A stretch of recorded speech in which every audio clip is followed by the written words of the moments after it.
오늘 하나님 말씀은 이제 고린도전서 5장으로 넘어가겠습니다. 오늘 5장 1절에서 8절 말씀입니다. 다 같이 우리 일어나셔서 또 오늘 말씀을 읽도록 하겠습니다. 오늘 말씀 혹시 한 번도 안 읽어보신 적이 있을지 모르겠습니다. 그런데 오늘 말씀을 한번 잘 읽어보시고 오늘 무슨 말씀을 하나님이 들려주십니까? 그리고 우리가 무슨 말씀을 오늘 생각할 것인가 한번 생각하면서 오늘 말씀을 함께 한 목소리로 교독을 함께 읽도록 하겠습니다. 너희 중에 심지어 음행이 있다 함을 들으니 이런 음행은 이방인 중에라도 없는 것이라. 누가 그 아비의 아내를 취하였다 하는도다. 그리하고도 너희가 오히려 교만하여져서 어찌하여 통한이 여기지 아니하고 그 일 행한 자를 너희 중에서 물리치지 아니하였느냐. 내가 실로 몸으로는 떠나 있으나 영으로는 함께 있어서 거기 있는 것 같이 이 일 행한 자를 이미 판단하였노라. 주 예수의 이름으로 너희가 내 영과 함께 모여서 우리 주 예수의 능력으로 이런 자를 사단에게 내어 주었으니 이는 육신은 멸하고 영은 주 예수의 날에 구원 얻게 하려 함이라. 너희의 자랑하는 것이 옳지 아니하도다. 적은 누룩이 온 덩어리에 퍼지는 것을 알지 못하느냐. 너희는 누룩 없는 자인데 새 덩어리가 되기 위하여 묵은 누룩을 내어 버리라. 우리의 유월절 양 곧 그리스도께서 희생이 되셨느니라. 이러므로 우리가 명절을 지키되 묵은 누룩도 말고 괴악하고 악독한 누룩도 말고 오직 순전함과 진실함에 누룩 없는 떡으로 하자. 아멘.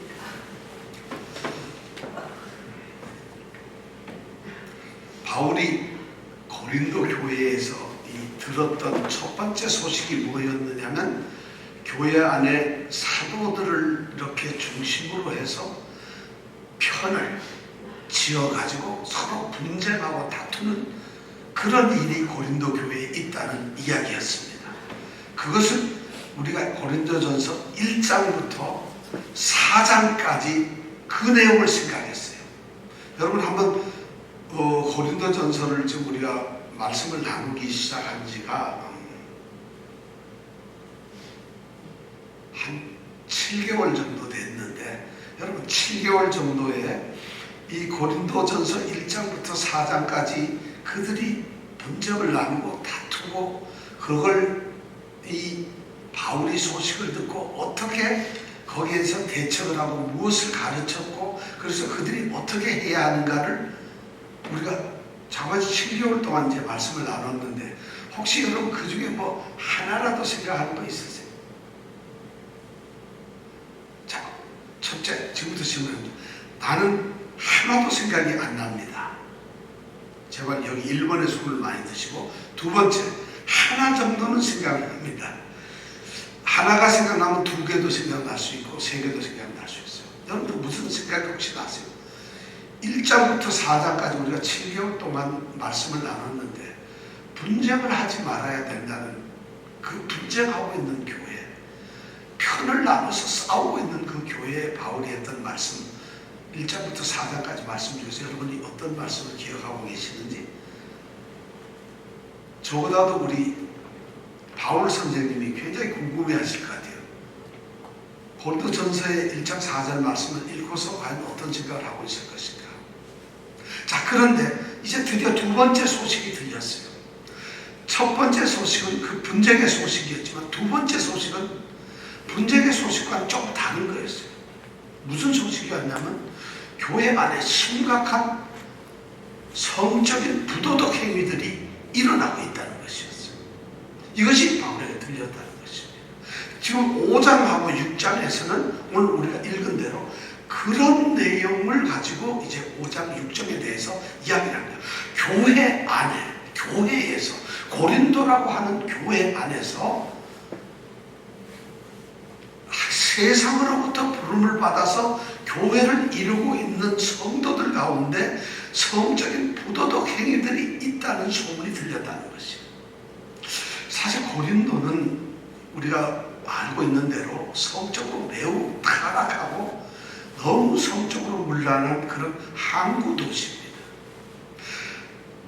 그러다가 보니까 이 성적 부도덕에 대한 그런 일들이 그 고린도 사람들 생각에는 아무것도 아닌 게 되어버렸어요. 그래서 성적으로 그들이 얼마나 성적인 행동을 마음대로 해도 그것이 죄의식도 느껴지지 아니하고 어떤 비판의 대상도 되지도 아니하고 뭔가 자기네들이 내가 잘못했구나 하는 그런 것을 느낄 수 있는 그런 감정조차도 없이 살아가는 것이 바로 고린도라고 하는 도시입니다. 그런 도시가 특징적으로 고린도는 어떤 도시냐? 딱 한마디로 얘기하면 성적 부도덕의 도시다, 이렇게 말을 할 수가 있습니다. 실제가 그랬어요. 그런데 그런 도시에서 바울이 복음을 전해서 예수 그리스도의 이름으로 십자가의 죽으심을 듣고 그를 믿는 자들을 하나님이 세상에서 불러내셨어요. 고린도라고 하는 도시에서 불러내셨어요.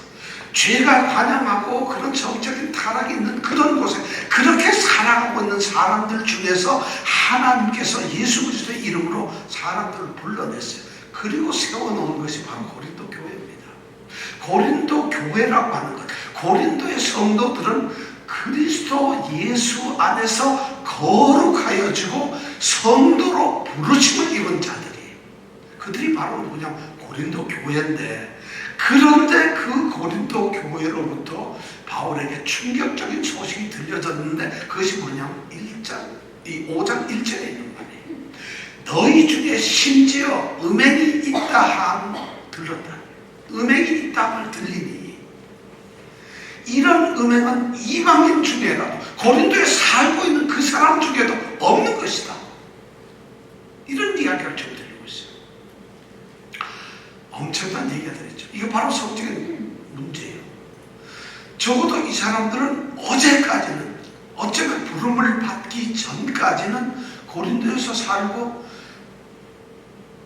아프로디테 신전에 가서 1000명이나 되는 넘는 그런 여사제, 소위 공식적인 매춘을 하는 그 여자 창기들하고 같이 얼마든지 그들은 즐겨도 그것이 죄가 되지도 않았고 그들 스스로 양심의 가책도 없고 그렇게 살아갈 수 있는 고린도라고 하는 도시에서 부름을 받아가지고 거룩하게 구별이 된 성도들인데, 이들이 옛날처럼 어제 했던 것처럼 도둑질도 하고 욕도 하고 싸우기도 하고 미워도 하고 사람이 시기 질투도 하고 그리고 잘난 척 교만도 하고 하는 옛날의 심성을 그대로 교회 안에 가지고 있다는 것이, 예수 믿는다고 변해가지고 그들이 고린도 교회에 모여서는 주님을 찬양하고 말씀을 듣는 척하고 교회 안에서 우리는 예수의 부름을 받은 성도입니다 이렇게 얘기를 하면서도 그들 가운데서 있는 행동 중에 놀랍게도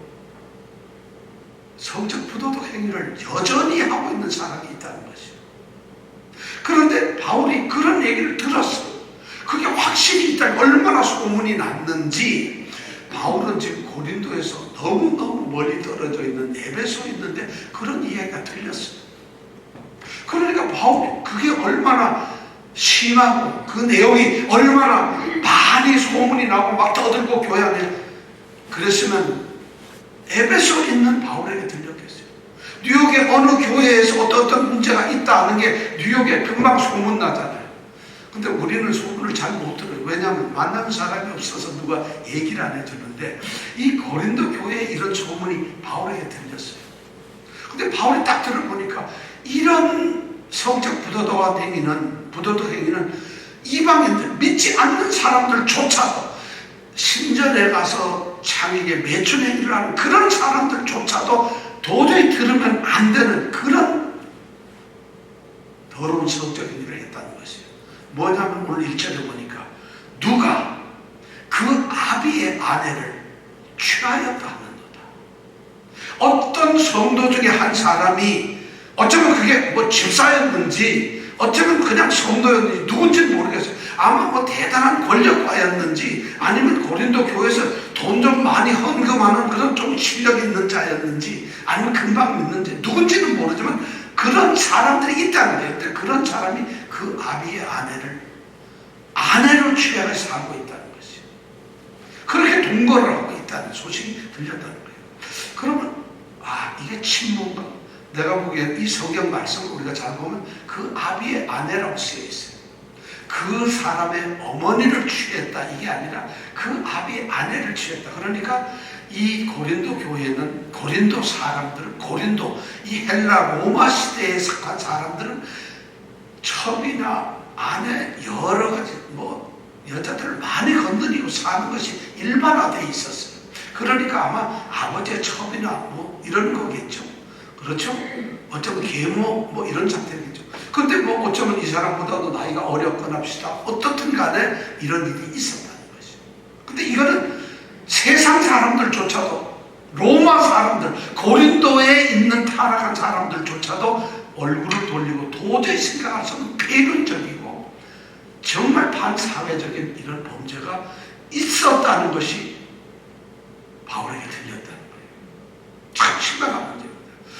교회가, 고린도 교회가 그렇게 성령의 충만함을 받고 방언 은사를 받고 그들이 기도를 열정적으로 하고 그들이 그렇게 정말 교회에서 오늘날로 말하면 제일 뜨겁고 성령이 충만한 교회 같은 교회인데 그런 교회가 옛날 고린도라고 하는 사회에서 살던 그 삶의 모습이 그대로 교회 안에서 변화가 되지 않고 저질러지고 있다는 것이에요. 오히려 더 악하여지기도 하고 그러면서 이 사람들이 그 안에서 아무렇지도 않게 생각을 하고 있어요. 이것이 바울에게 소문이 들렸어요. 싸우는 것보다 더 심각할지도 몰라요. 여러분 어떻게 생각하세요? 이런 이야기 들어보니까 남의 얘기 같지가 않아요. 지금 오늘날 모든 지역에서 교회들마다 안 싸우는 교회가 없잖아요. 교회마다 이런 심각한 문제가 안 생기는 교회들이 없잖아요. 교회들마다 이 돈과 관련되거나 부정되고 이런 것들이 너무 많잖아요. 모든 부패하고 더럽고 이런 일들이 교회 안에 너무 많은데 이 고린도 교회는 싸우는 줄만 알았더니 결국 이런 문제들이 나타난다는 거죠. 바울이 얼마나 안타까웠겠어요. 그가 그들에게 전했던 것은 예수 그리스도 그리고 십자가에 못 박힌 그리스도 이것을 전했다고 바울은 2장에 그렇게 강조를 했어요. 내가 너희들에게 만나가지고 무슨 얘기했니? 밥 먹자고 얘기한 게 아니지 않느냐? 너희들에게 내가 무슨 나를 갖다 훌륭한 사도로 정말 존경해달라고 했던 것이 아니고 너희들이 십자가에 못 박힌 그리스도 십자가의 삶을 살라고 얘기한 것이 아니었느냐? 그랬으면은 그렇게 해서 세상에서 거룩하게 부름을 받았다고 한다면 이 사람들은 교회를 만들어내고 교회라는 그리스도의 몸을 만들었다면 어디 바닷가 가서 사진 찍고 놀러가는 게 아니라 어디 식당에서 밥이나 먹고 노는 것이 아니라 그들이 무슨 어떤 구제 일을 하기 위해서 또는 무슨 행사를 위해서 살아가는 것이 아니라 그 교회는 바로 거룩성 구별되게 살아가는 그리스도 십자가의 삶을 살아가는 교회여야 하고 그런 성도들이 되어야 한다는 것이에요. 그런데 이런 이야기가 들렸어요. 그러니까 바울이 너무 마음이 아팠죠. 근데 바울에게 더 충격을 주는 것은 그런 것보다도 더 충격이 되는 것은 2절에 있는 말씀이에요. 2절에 보니까 그런 일이 있는데 뭐라고 하냐면 그리하고도 그런 짓을 하는 사람들이 있고 그렇게 교회 안에가 그렇게 지저분하고 싸우고 성적 부도덕이 있음에도 불구하고 그렇게 하고도 너희가 오히려 교만하여졌다. 오히려 교만하여졌다는 거예요. 우쭐거린다는 거예요. 그게 어떠냐는 거예요.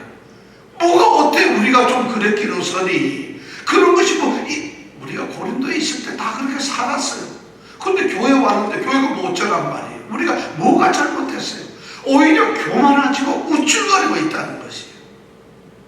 여러분 이것이 교회의 심각한 고린도 교회의 문제. 바울의 마음을 아프게 찢어내는 것은 그런 성적 타락보다도 더 힘든 것은 그런 사실이 있음에도 교회가 아무렇지도 않게 생각을 한다는 거예요. 그 교회를 지키고 있는 지도자가 사역자들이 장로나 그리스도자 교인들 성도들이 모두 다 오히려 더 교만해 우쭐거려요. 그렇게 그 다음에 뭐냐 어째 통한이 여기지 슬퍼가지고 애통하면서 정말 통곡하는 일처럼 가슴 찢어지는 아픔처럼 느끼지를 않고 있다는 것이죠. 바울에게는 이게 더 마음이 아파요. 한 교회가 타락을 했다면 타락 그 자체도 무지무지하게 나쁜 악한 큰 것인데 그 타락한 현실을 보면서 그 안에서 교회라고 이름을 가지고 있는 이 교회가 아무렇지도 않은 수많은 성도들이 그냥 아무렇지도 않게 생각하고 있다. 그걸 의시되고 오히려 우쭐거리고 뭐 그런 일 아주 용납하고 있다는 것이 무관심한 교회 전체가 그런 도덕적 불감증에 걸려가지고 죄가 죄로 느껴지지 않고 아무렇지도 않게 보고 있다. 뉴욕이라는 도시가 그렇게 악하고 추한 도시로 바뀐다면 교회가 교회답게 안타깝게 생각하면서 거룩성을 회복하면서 그들을 갖다가 어떻게 하든지 이 사회를 밝히는 그런 노력을 해야 되는데 아무렇지도 않다면 이거 심각한 거 아니겠어요? 그런 것도 문제인데 교회 안에서 교회가 그렇다니 얼마나 문제가 되겠어요? 이것이 바로 고린도 교회의 두 번째 문제입니다. 바울이 그런 소식을 들었어요. 이거 참 심하죠. 교회 우리가 흔히들 그런 문제가 생기면 뉴욕에서 너무 많은 그런 문제들이 있어요. 캘리포니아에서도 그런 일이 많아요. 한국에서도 그런 일이 많아요.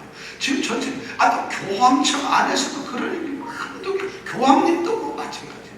교황님이라고 해야 되는지 모르지만 전 세계 기독교라고 하는 이름을 가진 어느 곳이든지 지금 싸우고 분열되고 다투고 미워하고 시기하고 성적으로 타락되고 돈 문제 생기고 거기서 사기치고 이런 일이 교회 안에 너무 많다. 교만하고 건방지고 우쭐거리고 그리고 자기 자신을 모르고 이런 것에 대해서 이걸 어떻게 해야 될까요? 교회가 만약 그렇게 되면 목사님이 그렇게 하면 어떻게 해야 될까요? 장로님이 그러면 안수 집사님들이 만약에 그런 문제 속에 이런 범죄적인 문제 속에 있다면 어떻게 하죠? 우리 성도 중에 금방 들어온 사람이 있어. 너는 금방 왔으니까 나오지 마. 잘려야 돼. 목사님이니까 봐줘요. 어떻게 해야 돼? 지금 바울이 이 문제를 가지고 지금 소식을 듣고 나서는 이런 문제에 대한 대답을 주고 있어요. 그 대답이 뭐냐면 2장에 있는 그 끝, 2장 그 끝에 있는 거예요. 그 일 행한 자를 너희 중에서 물리쳐야 된다는 거죠. 이것이 해결 방법이에요. 어떤 사람이 그런 범죄를 저질렀으면은 그 죄를 저지른 사람을 물리쳐야 해요. 지금 여기는 음행을 한 사람이라고 나와 있어요. 너희 중 심지어 음행을 했다 그랬어요. 이 음행이라는 단어가 헬라에서 보면은 포르네리아라는 단어입니다. 포르네리아. 우리 영어로 포르노 그러잖아요. 그게 바로 이 포르네리아라는 단어에서 포르네이아라는 단어에서 포르네이아라는 이 단어는 음행이라고 번역이 되어 있지만 그 당시에는 매춘을 하러 매춘하러 간다는 이런 의미를 가지고 있어요. 그래서 신약 성경에서는 우리 기독교가 가르치고 있는 기독교의 기준에 어긋난 모든 성적인 행위는 다 포르네이아라고 말을 합니다. 성적인 문제가 돼요. 근데 신약에 와서 그게 조금 또 의미가 또 이 비유로 달라져 가지고 하나님을 섬기지 않고 우상을 섬기는 것. 이것은 매춘하고 똑같다는 것이죠. 하나님만 사랑해도 하나님께 영광을 돌려야 되고 하나님만 우리가 이 땅에서 신으로 섬겨야 되는데 하나님을 배반하는 것, 하나님을 외면하는 것, 하나님을 떠나는 삶을 사는 것, 이런 것은 바로 이 포르네이아, 매춘과 똑같다는 것이죠. 영적으로 바로 그렇다는 것이죠. 그래서 이 포르네이아라는 단어가 두 가지 의미, 성적인 타락, 또 하나는 영적 타락으로서 우상 숭배, 이 두 가지 의미를 나타내요. 이 음행이라는 단어가. 근데 오늘 말씀해 보니까 영적 타락은 뭐 저렇게 되면 당연한 걸 거고 육체적으로도 타락을 했다는 것이죠. 자, 그래서 이것을 해결하는 유일한 해결한 길을 갖다가 바울 사도는 이 일 행한 자를 너희 중에서 물리쳐라는 것이죠.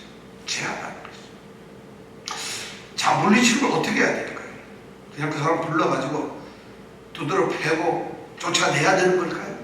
아니면 예배당 들어오려면 문 잠그고 경찰 불러가지고 못 들어오게 막아야 되는 걸까요? 여러분, 교회 안에 만약 어떤 범죄자가 있다면 어떻게 해야 되겠어요? 자, 물리치라 그랬는데 어떻게 물리쳐야 돼요? 들어와도 앉으면 못 본 척하고 딴 데 고개 보고 말도 안 걸어가지고 그냥 집에 가게 해야 될까요? 자, 물리치는 거 어떻게 해야 돼요? 어떤 사람이, 그런 사람이 있어, 교회 왔어. 그러면은 앞에다 매주 세워놓고 이 사람이 나쁜 사람이 잘못해요. 이렇게 해야 될까요? 물리친다는 게 뭘까요? 성경적으로 어떻게 해야 될까요? 바울이 지금 성경적으로 교회는 타락하고 범죄한 사람을 반드시 징계를 해야 됩니다. 바울이 지금 오늘 그 얘기를 하고 있어요. 우리는 착각하기를 우리가 그리스도 안에서 사랑으로 잘못한 형제를 용서하고 관용을 해야지. 그 말이 틀린 것이 아닙니다. 근데 관용을 해야 될 것이 있고 관용하지 말아야 될 것이 있어요. 근데 바울 사도가 오늘 이렇게 심각한 포르네이아라고 하는 음행이라고 하는 이런 이야기를 던져내면서 이러한 범죄, 이와 유사한 많은 범죄들에 대해서 교회가 그런 악은 도려내야 된다고 지금 얘기를 하고 있어요. 자, 그럼 어떻게 해야 되느냐? 우선 3절에 보니까 바울이 분명하게 이렇게 선언을 합니다. 3절에 보니까 내가 몸으로는 너희들한테 떠나있다. 내가 고린도에 있지 않고 지금 에베소에 있으니까 내가 실로 몸으로는 떠나 있지만 영으로는 함께 있다. 영으로는 고린도에 있다는 것이에요. 우리가 몸은 떠나 있어도 마음은 함께 있는, 바로 그 얘기를 하고 있는 거예요. 내가 몸은 지금 에베소에 와 있지만 내 마음은 지금 고린도에 있어. 그러면서 그 다음에 뭐라 했어요? 거기 있는 것 같이, 고린도에 있는 것 같이 이 일 행한 자를 이미 어떻게 했다고요? 이미 판단하였다.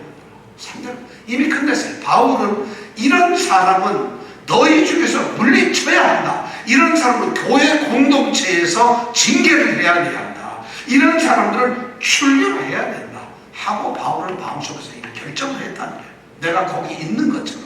왜냐하면 바울이 소식을 들었지만은 고린도 교회에 있는 것처럼 영적으로 그가 그런 사람의 모습을 지금 다 마음으로 보고 있어. 그들이 어떤 짓을 하고 있고 그들이 어떤 일을 하고 있고, 그러니까 거기 있는 것처럼 생각해서 그 사람은 이미 결정을 내려버렸다는 거예요. 자, 이렇게 하면 그 사람이 그냥 쫓겨나는 건가요? 그렇지 않다는 거예요. 4절 5절에 보면 이제 어떻게 그런 사람을 처리해야 되는가. 우리가 교회에서 오늘날도 보면 교회에 많은 문제들이 있는 것을 봅니다. 그러면 그 교회는 그럼 그런 사람을 어떻게 처리를 해야 되는가? 어떻게 징계를 해야 하는가? 이런 문제가 심각해요. 교회마다 우리 집사님들이나 뭐 우리 권사님들 그런 얘기 많이 들어봤어요. 야, 그 교회 장로 잘랐대 2명. 야, 그 목사 쫓겨났대. 뭐 이런 얘기 많이 듣잖아요. 자, 이 징계를 어떻게 해야 하나? 징계의 원칙은 뭐고 징계의 방법은 뭔가를 바울은 성경적으로 어떻게 우리에게 가르쳐주고 있느냐는 거예요. 바로 이걸 우리가 징계를 해야 됩니다. 범죄가 있으면 징계를 해야 되는데 어떻게 해야 되느냐? 4절 5절에 보면 그 방법이 돼 있어요. 4절에 이렇게 됩니다. 주 예수의 이름으로. 우선 첫 번째 중요한 게 주 예수의 이름으로. 이 말을 다르게 번역을 하면 성경적으로 보면 주 예수의 이름 안에서입니다. 자, 주 예수의 이름 안에서 우선 첫 번째 해야 된다는 것이에요. 주 예수의 이름 안에서 한다는 얘기는 뭐냐면은 예수님의 권위를 가지고 해야 된다는 거예요. 교회는 뭡니까? 주 예수 그리스도의 이름 안에서 그의 이름을 부르는 자들이 모이는, 고린도전서 우리 1장 2절에 보면 그렇게 되어 있어요. 2장 3절에 보면 그리스도 예수의 이름을 부르는 자들, 이것이 바로 교회거든요. 그러니까 그리스도 예수의 이름 안에서 한다는 얘기는 어떤 사람을 징계할 때 어떤 개인의 감정이나 교회에 무슨 불이익이 있어가지고 누가 서로가 좀 사이가 안 좋으니까 우리 교회 전체적으로 봐서 이 사람은 없는 게 좋다 해서 하는 것이 아니라 그리스도의 뜻 안에서 해야 된다는 것이에요. 이것이 그리스도의 말씀과 가르침과 그리스도의 그 뜻에 맞느냐 안 맞느냐, 이것이 바로 판단의 기준이 되어야 한다는 것이에요. 굉장히 중요한 것이죠. 근데 우리는 교회에서 그게 무슨 장로들이 교회 목사님한테 대든다고 그래가지고 교회 아주 골치 아파요. 그 대들어가지고 잘라버렸어요, 장로님들. 이게 아니라는 거예요. 주 예수의 이름 안에서 예수님의 가르침과 예수님의 뜻과 우리가 성경도 우리가 성도의 본분에 맞느냐 안 맞느냐 이런 걸 따져야 된다는 것이에요. 이것이 첫 번째예요. 근데 이런 기준을 하면은 당하는 사람도 이건 내가 성경적으로 잘못했구나.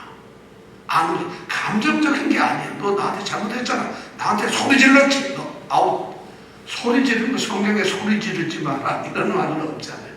너 몇 명이서 앉아가지고 뒤에서 나 욕을 했지. 이런 것은 징계의 사유가 안 된다.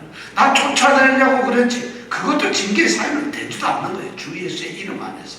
자, 두 번째가 뭐냐면은 목사님이나 당회나 개인적으로 몇 사람 실권자들이 또는 교인들 몇 사람 힘 좀 있는 사람들이 자기네끼리 쏙닥쏙닥해서 이모 집사를 요번에 교회에서 출교합시다. 이래서는 안 된다는 거예요. 그게 무슨 말이냐면 너희가 내 영과 함께 모여서 결정을 해야 돼요. 교회의 징계는 예수 그리스도의 뜻 안으로 뜻에 의해서 말씀의 기준을 해가지고 정하는데 그냥 개인적으로 몇 사람이 하는 것이 아니라 목사님이 누구를 내보내는 게 아니라 자기 편끼리만 모여가지고 뭘 하는 것이 아니라 모든 사람들이 함께 모여서 전 교회적으로 공동체적으로 결정을 해야 된다는 거예요. 이게 징계 두 번째 원칙이에요. 그 다음에 세 번째는 뭐냐면은 우리 주 예수의 능력으로 해야 된다는 거예요. 이 징계는 말이죠. 그냥 내가 기분 나는 감정풀이가 아니라 우리 주 예수님의 그 능력 안에서 예수님의 그 확고한 예수님은 왜냐하면 교회를 다스리고 인도하시고 교회를 지키는 자신의 몸이에요. 예수님이 누구냐? 그리스도의 몸이자 교회는 그리스도 교회의 머리예요. 그분이 머리이고 몸이신 그분의 그 능력으로 그들을 제해야 된다는 거예요. 그렇다면은 자 처음에 예수의 이름으로 예수의 뜻 안에서 모든 공동체가 모여서 예수의 능력을 가지고 그 사람을 조치해야 돼. 어떻게 조치하느냐? 5절에 보니까 이렇게 되어 있습니다. 이런 자를 사단에게 내어주어라. 깜짝 놀랄 일이죠. 교회에서 잘못하면 누구한테 내준다고요? 누구한테? 사단에게 내줘요. 여기 혹시 교회에서 쫓겨나가지고 사단에게 버림 만드는 분 혹시 누가 있으세요? 그런 자를, 이런 자를 사단에게 내어주라는 것이에요. 사단에게 내어준다는 말을 우리는 교회에서 출교를 시킨다. 출교라는 건 이 가르침에서부터 쫓아낸다는 것이에요. 그렇게 해서 출교를 당하게 되면 무엇을 못하느냐 하면 우선 우리가 못하는 것이 예배에 참석을 할 수가 없어요. 그 예배를 못 참석하는 게 출교를 시켜요. 사단에게 준다는 것이에요. 사단에게 넘긴다는 건 예배에 참석을 못하게 하고 그 다음에 우리가 성찬식을 하면 성찬식에 끼지 못해요.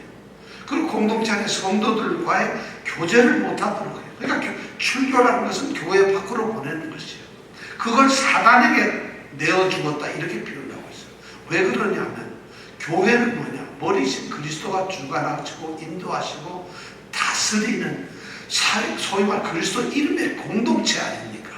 근데 그 교회를 밖으로 나가버리면 그리스도가 다스리는 곳이 아니에요. 쉽게 말해서 그리스도의 보호를 받고 그리스도의 가르침을 따르고 그리스도를 사랑하고 그리스도를 주님으로 모시는 그런 곳이 아니에요. 그러니까 고린도 교회가 있다면 그 교회는 고린도 교회는 주님 안에 있는 교회지만 고린도 교회를 벗어난 온 고린도는 사단이나 똑같은 거예요. 그건 주님이 지배하는 것이 아니라 사단의 악한 것들이 지배하는 그런 세상이라는 것이에요. 바로 교회에서 사단에게 내어주었다는 얘기는 그런 것을 쫓아내는 거예요. 세상으로 내보냈다는 거예요. 이제 더 이상 교회의 고린도 교회의 성도가 아니다. 더 이상 그리스도 안에 있는 존재가 아니다.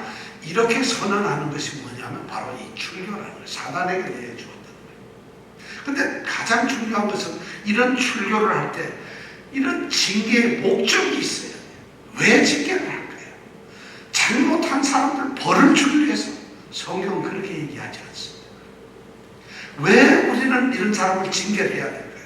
교회가 잘못됐습니다. 그 원인이 목적이 뭐냐면 원인이 5장에 보면 그 뒷부분에 나와 있어요. 이런 자를 사단에게 내어 주었으니 이는 육신은 멸하고 영은 주 예수의 날에 구원 얻게 하려 함이라. 이게 목적. 이 징계의 가장 중요한 목적은 그 사람을 죽이는 것이 아니에요. 그 사람에게 벌을 주는 게 아니고 그 사람을 갖다가 못 살게 하는 것이 아니에요. 그 사람을 쫓아내는 게 목적이 아니에요. 그거는 단지 징계의 방법이지고 징계의 최종적인 목적은 그런 사람들을 영을 주 예수의 날에 구원하는 것이에요. 징계는 그런 목적을 해요.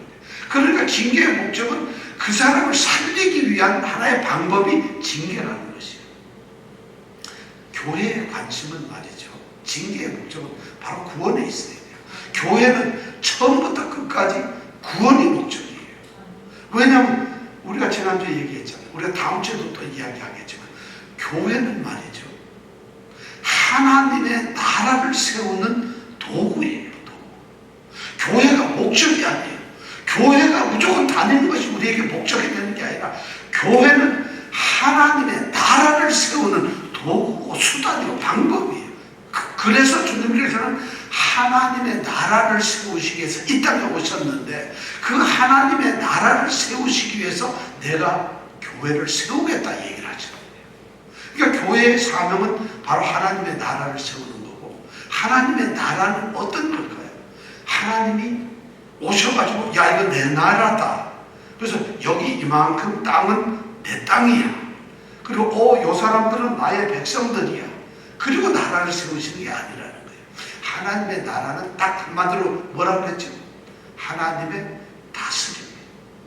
하나님이 통치하시는 거예요. 그럼 하나님이 통치하는 걸 어떻게 할까요? 예를 들어서 하나님이 하나님의 말씀을 우리에게 선포해 주셨어요. 예를 들어서 이런 건방지게 교만하지 말고 잘난 척하지 말라. 이랬으면 사람들이 그것이 하나님의 통치인데 교만하고 건방지지 아니한 것, 이것이 바로 통치를 받는 것이에요. 그 순간이 바로 하나님의 나라라는 것이에요. 내가 병이 들어서 악한 병에 들어 죽게 되었는데 하나님께서 그 병을 내게서 내쫓았어요. 이건 누가복음에 나오는 얘기입니다. 그러면 그 순간 내 안에 하나님의 나라가 이루어졌다는 거죠. 내가 가난과 질병과 고통과 어려움 가운데 있는데 하나님의 사랑이 내게 임하셔서 나의 가난도 나의 고난도 나의 질병도 모든 것이 제하여졌다. 그 순간 하나님의 나라가 이루어졌다는 것이에요. 뿐만 아니라 그건 아주 비상적인 거고 중요한 것은 하나님의 뜻이 이 땅에 이루어진 것이, 그것이 하나님의 나라가 임하는 거예요. 하나님의 나라가 임하는 것은 하나님의 뜻이 이 땅에 이루어지는 것이거든요.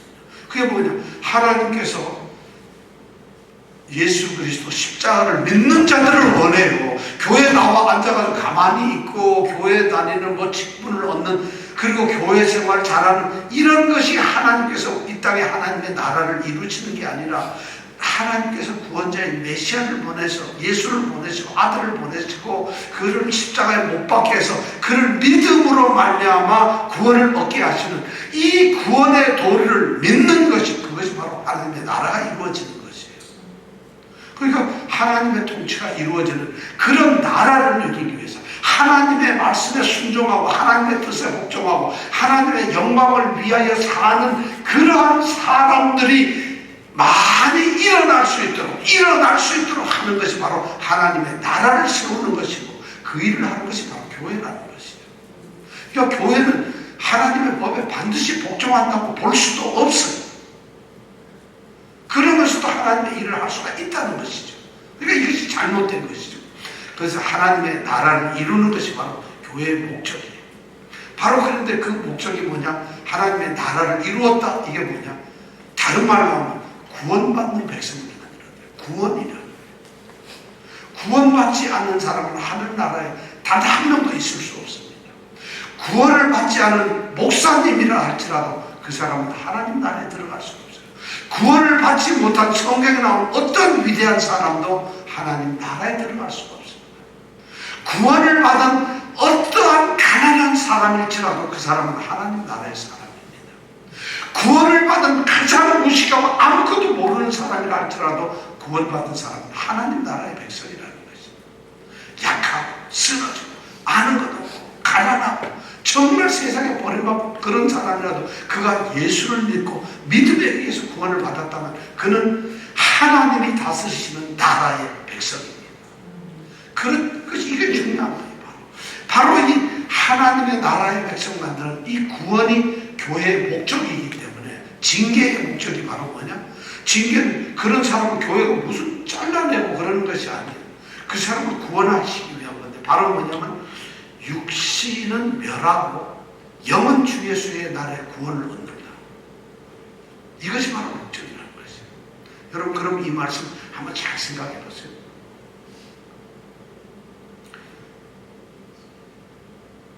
몸은 죽어버려요. 근데 영은 살아요. 그럼 구원과 하나님 나라에 갈 때 우리는 영만 가는 걸까요? 몸은 죽어버린대요. 바울은 그렇게 가르친 적이 없어요. 우리는 거룩한 하나님의 나라에 들어갈 때는 우리 몸도 변해지고 살아나고 우리 영도, 영과 육이 함께 하나님 나라의 구원을 받아요. 그런데 오늘 말씀에 보면 육신은 멸해버려, 죽여버려요. 그리고 영만 살려버려요. 이런 말씀이 바울이 지금 그 얘기를 하고, 이는 육신은 멸하고 영은 주 예수의 날에 구원 얻게 하려 합니다. 이렇게 말하고 있어요. 너희들 그 죄짓는 그러면 육신을 죽여버려. 그래서 나중에 주의 날에 혹시 영이 구원을 받을지 몰라. 그렇다면 이 구원은 영만 받는 걸까요? 그리고 죄를 지어도 영은 나중에 구원을 받을 수 있는 걸까요? 죄를 지고 범죄한 사람, 교회로부터 쫓겨난 사람도 그럼 나중에 영을 구원을 받는 건가요? 그럼 죄 지어도 되는 거 아니에요? 우리가 영을 구원을 받으니까. 여러분, 이것이 무슨 말일까요?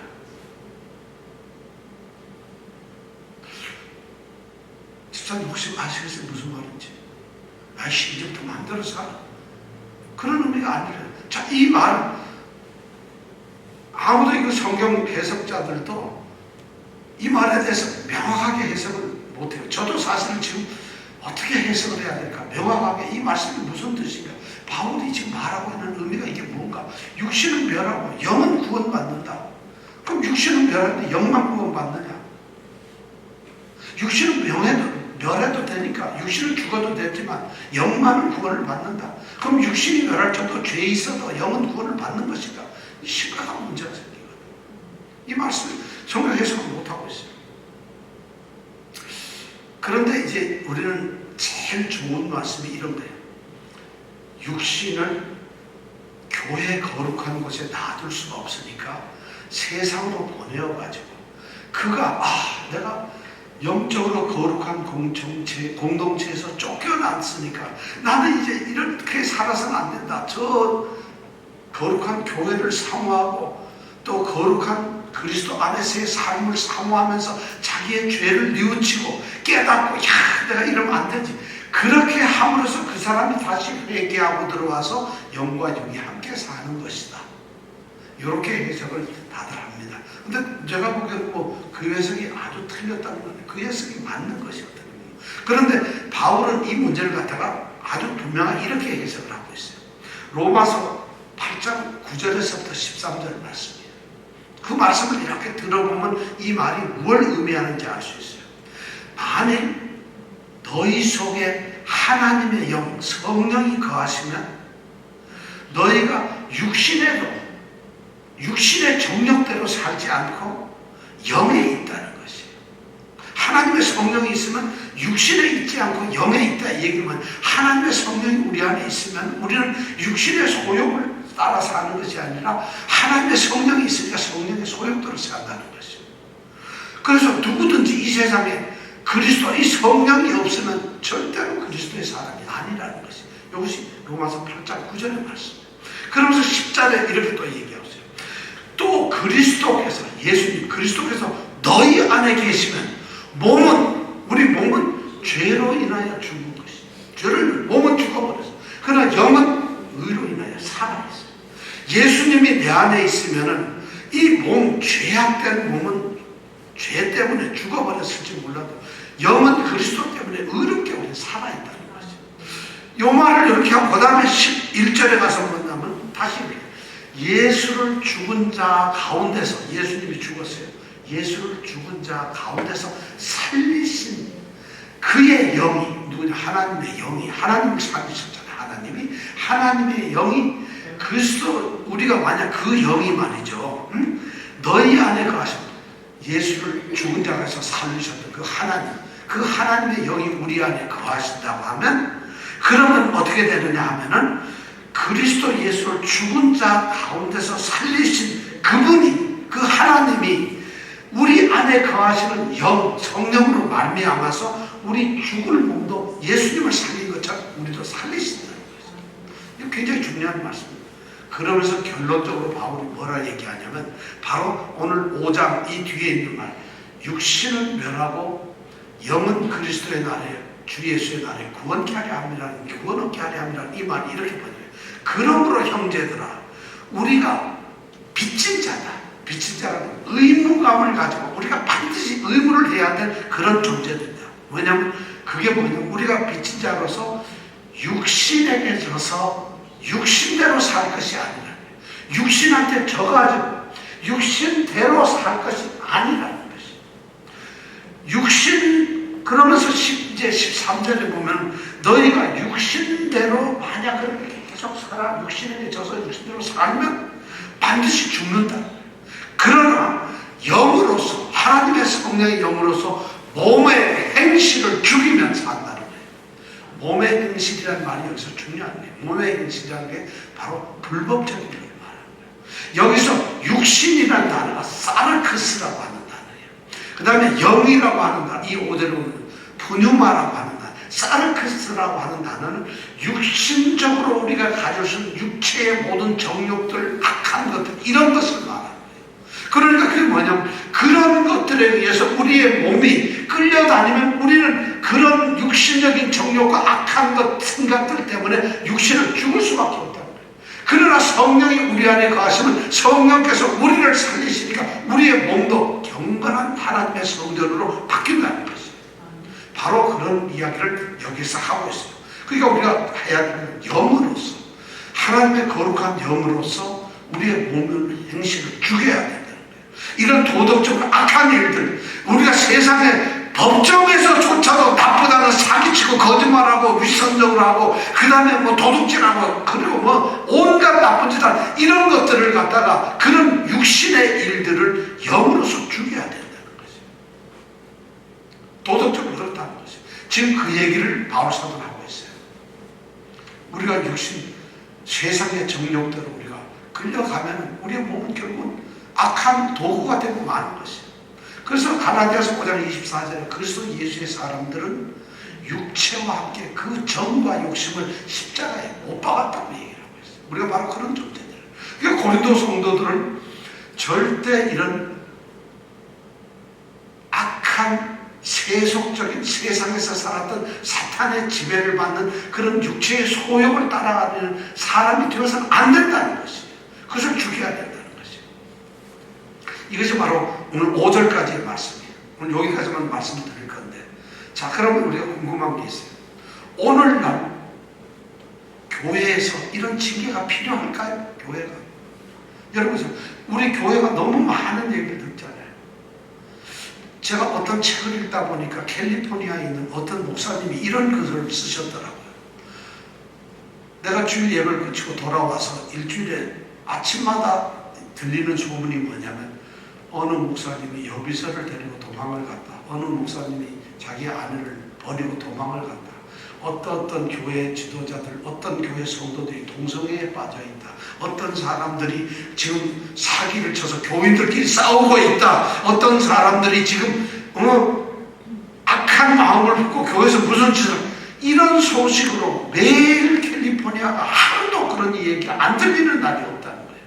그러면서 그 목사님이 뭐라냐면 바로 이 고린도전서 5장 얘기를 하면서 고린도전서가 아니라 캘리포니아 전서라 이거예요.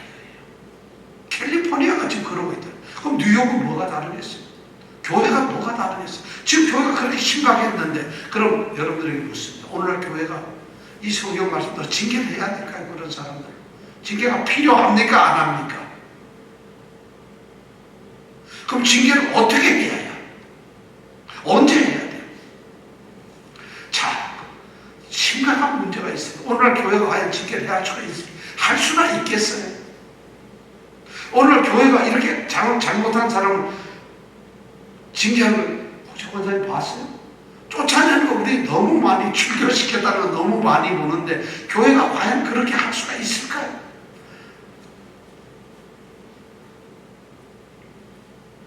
그런데 오늘날 교회는 말이죠, 성경적이지 않은 너무 관용을, 너무 사랑을 강조해요. 간단히 얘기합니다. 이런 얘기를 하죠. 우리가 내가 누구를 판단하겠어? 나도 날마다 죄 짓고 나도 똑바르지도 않은데 내가 누구를 판단하고 누가 옳다 그러다 얘기할 수 있겠어? 이렇게 말을 합니다. 실제 그 말이 맞아요. 우리 자신을 돌아보면 누가 우리가 무슨 그렇게 거룩하고 남을 판단할 정도 되겠어요? 내가 그냥 나도 모른 척 하면 돼. 이것이 과연 교회가 용납하는 관용일까요? 이 심각한 문제예요. 그 목사님이 그러셨잖아. 잘못됐는데 목사님은 우리 성도들이 건들면 안 돼. 하나님이 직접 판단 내려야 되니까 우리는 그냥 기도만 하면 돼. 맞는 얘기일까요? 어떤 성도가 잘못했어요. 이거 뭐야, 김씨는 우리하고 어제까지 같은 구역 식구 아니잖아. 실수야, 실수. 우리 다 참아주고 이렇게 이겨내야 돼. 이래야 되는 것일까요? 어떻게 해야 됩니까, 여러분? 오늘날 교회가 잘못한 사람에 대해서 이렇게 칠이나 어떤 일을 해야 됩니까? 오늘 교회에서 이루어지고 있는 이 출교나 칠이가 정말 성경적으로 그렇게 하고 있다고 생각을 합니까? 자, 설사 했다 해보세요. 7일을 하면 오늘 고린도 전서 이 5장에 나온 그런 교회의 모습인데 어떤 교회가 7일 했어요. 너 이제 출교야. 그러면 교인들이 우선 반대합니다. 장로님, 요새 교인 하나 없기도 있는데 난 놔둬요. 그냥 우리가 잡고 모른 척하면 되는 거지. 교인 하나 너무 귀한데 그러지 마세요. 또 친이 당한 사람은 야, 교회 여기밖에 없어. 딴 데 나가. 딴 교회 가버려. 그 교회는 땡큐 웰컴. 거기도 교회고 여기도 교회예요. 거룩한 그리스도의 몸인 교회가 이 교회에서 7일을 해서 출교를 했는데 이 교회에서 땡큐 날씨는 괜찮습니다. 우리의 형제입니다. 받아들여요. 고린도는 그럴 수가 없어요. 고린도라고 하는 그 도시에 바울이 전도한 교회는 고린도 교회 하나밖에 없어요. 거기서 쫓겨나면 딴 교회 갈 수가 없어요. 에베소까지 가려면 배 타고 10시간을 가야 돼요. 어떻게 예배당에 갈 수 있어요? 그러니까 출교를 할 수가 있어요. 그 당시에는. 근데 오늘날 우리 교회에서 자르면 옆에 교회가 얼마나 많아요. 땡큐 안 자르는 게 참만 다니다 얼른 가버려요. 잘려도 다른 교회 가고 다른 교회에서도 오케이라고 있고. 이것이 교회 혼란의 7이냐고요. 원증이냐고요. 이 말씀 앞에서 제가 이렇게 하면 정말 답답해요. 오늘날 교회에 가장 심각한 문제가 있는 정말 이건 심각한 문제예요. 그래서 저는 그럼 여러분 어떻게 해요? 7일을 할 수도 안 할 수도 한이 가가지고 또 딴 교회 가고 딴 교회라도 또 가면 좋은데 나 이제 교회 안 다니니까 나 절에 다니니까 가버려요. 아무렇지도 않아요. 왜냐면 절에 갔다 해서 자기 죽는 것도 아니에요. 그만큼 교회나 구원이나 그리스도나 십자가가 아무것도 아니라는 거예요. 사실은. 저 절에 갈 거야. 나 천주교 갈 거야. 여기서 교회가 그리스도 안에서 죄를 졌다고 그래서 징계를 했는데 다른 교회에서는 그게 뭐 징계야. 땡큐 와. 장로한 때가 오셨어요. 오케이, 우리 장로 시켜드릴게요. 이런 일 불리하지 않다는 거예요. 교회가 거룩성이 없어졌어요. 교회는 제일 중요한 게 세상에서 불러낸 구별이 된 그런 그리스도의 몸인데 구별이 안 돼버렸어요. 불려오나 불려내나 똑같은 모습으로 세상과 같이 있다는 것이에요. 그러니까 우리가 판단을 할 수 없어요. 세상과 달라진 것이 없다 뿐만 아니라 교회가 교회로서의 모습을 완전히 잃어버렸으니까 교회가 쫓겨나도 교회는 내 교회로서 그냥 내가 완전 모이는 곳이에요. 저기서 안 모이면 이리로 와라. 여기로 가라. 이것이 오늘 교회 모습이 되었어요. 심각한 거예요. 그렇다고 해도 말씀을 따라 그리스도의 머리로 둔 이 교회, 그리스도의 몸인 교회는 잘못된 것을 놔둘 수가 없어요. 그래서 저는 이런 생각을 해요. 차라리 교회가 출교시키기 전에 만약 그런 교회가 있다면 스스로 출교해라. 그런 교회 다니지는 말아야죠. 그런 교회를 왜 다녀야 돼요? 자기 자신의 믿음을 지킨다면 그런 곳에 출교를 해야 되죠. 딴 데 가도 똑같아 하면 그래도 선한 것을 찾아가야 되고 더 중요한 것은 하나님이 가르치는 말씀대로 살아가는 참 성도의 모습을 만들어가는 것이에요. 진정한 성도의 삶을 살아가는 것이에요. 오늘은 저는 이 고린도전서 5장 말씀을 이렇게 생각하면서 옛날에나 가능했지 오늘 말도 안 되는 거다. 이 얘기를 나도 모르게 그런 생각을 했어요. 그러면서 내가 느꼈던 게, 그럼 이 당시는 교회였고 오늘날은 교회가 아니었나? 오늘 교회가 그럼 아니란 말인가? 고린도 교회, 바울이 세웠던 교회가 이런 정도로 타락하고 정말 변화 없는 교회라고 한다고 오늘날 교회는 오죽하겠느냐는 거예요. 그럼 우리가 어떻게 해야 될까? 가장 중요한 것이 정말 우리가 구원이 무엇인가? 우리가 그리스도의 교회로서의 성도가 무엇인가? 이것을 찾는 거예요. 제대로 정말 구원받은 성도의 모습을 찾는 것이에요. 교회 다니지 마십시오. 왔다 갔다 그 쓸데없는 교회를 다니시지 말고 교회가 추구하는 하나님의 통치를 받는, 하나님의 구원을 받는 자가 되라는 얘기예요. 참된 믿음이란 바로 그런 것이거든요. 그것이 회복되어야 합니다. 그렇게 안 되면 안 됩니다. 오늘 교회가 다들 우리 교회는 좀 달라, 우리 교회는 뭐 달라, 그 다르다고 하는 수많은 교회를 제가 보면은 말만 다르지 하나도 달라진 게 없어요. 요즘 뭐 한국의 정치에 뭐가 바뀌어야 된다, 뭐가 바뀝니까? 안 바뀝니다. 우리 교회는 왜 그럴까요? 왜 하나님의 말씀이 이렇게 살아있는 하나님의 말씀이 우리에게 전해져 있고, 예수 그리스도 하나님의 아들이 십자가에 죽어서 우리를 구원했고, 우리가 바로 그 십자가의 죽음을 통해서 믿고 구원을 받았다고 하는데, 왜 이 말씀이 우리에게 아무것도 아니고 우리를 구원받은 모습이 없고, 교회는 왜 이렇게 이런 모습으로 계속 가야 하는 걸까요? 그러면서도 우리가 입으로 찬양하기, 우리는 천국에 간다, 나는 하나님 나라의 백성이고 하나님 나라에 난 구원받고 천국에 갈 것이다. 누가 그것을 보장을 해주었습니까? 인정을 해주었습니까? 성경은 분명히 예수 그리스도 믿고 구원받은 자는 하나님 나라에 갑니다.